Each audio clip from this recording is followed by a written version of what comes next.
పిల్లలైనా పెద్దలైనా ఎంతో ఇష్టంగా తినే చాక్లెట్ని ఇంట్లో ఎలా తయారు చేసుకోవాలో చూద్దామా. దానికైతే మనకి బేస్ కాంపౌండ్ కావాలి.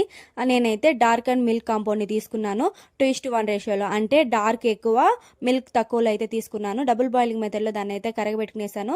ఆ కరుగుతున్న టైంలో బటర్ వేసి అయితే కరిగించుకునేసాను. అందులో డ్రై ఫ్రూట్స్ యాడ్ చేశాను. చూస్తారు ఎంత గట్టిగా ఉందో. కానీ విస్కర్తో మనం విస్క్ చేసామంటే చాలా క్రీమీ టెక్స్చర్ అయితే వచ్చేస్తుంది. ఎంత విస్క్ చేసామంటే అంత టేస్ట్ అయితే వస్తుంది. ఫస్ట్ మనం దింపుకునేప్పుడు హార్డ్గానే ఉంటుంది, కానీ విస్క్ చేయడంలోనే దాని యొక్క టేస్ట్ అనేది ఉంటుంది. దాని తర్వాత దాన్ని అయితే దింపుకునేసి గోరువెచ్చగా అయిన తర్వాత మోల్స్లో అయితే పోసుకునేసి ఒక 10 to 15 మినిట్స్ ఫ్రిడ్జ్లో అయితే పెట్టుకున్నామంటే మన హోమ్ మేడ్ చాక్లెట్స్ రెడీ. మీకోసం అయితే ఒక చిన్న టిప్, ఆ చాక్లెట్ కాంపౌండ్ని జస్ట్ కరిగిన తర్వాత మనం కిందకి దింపుకునేసి విస్కర్తో బాగా విస్క్ చేసామంటే దాని యొక్క టేస్ట్ క్రీమీ టెక్స్చర్ అనేది డబుల్ అయితే అయిపోతుంది. పిల్లలు ఎంతో ఇష్టంగా అయితే తింటారు. ఏమాత్రం ఇది షాప్స్లో దొరికే చాక్లెట్స్కి తక్కువైతే ఉండదు. తప్పకుండా ట్రై చేయండి. Thank you for watching this video.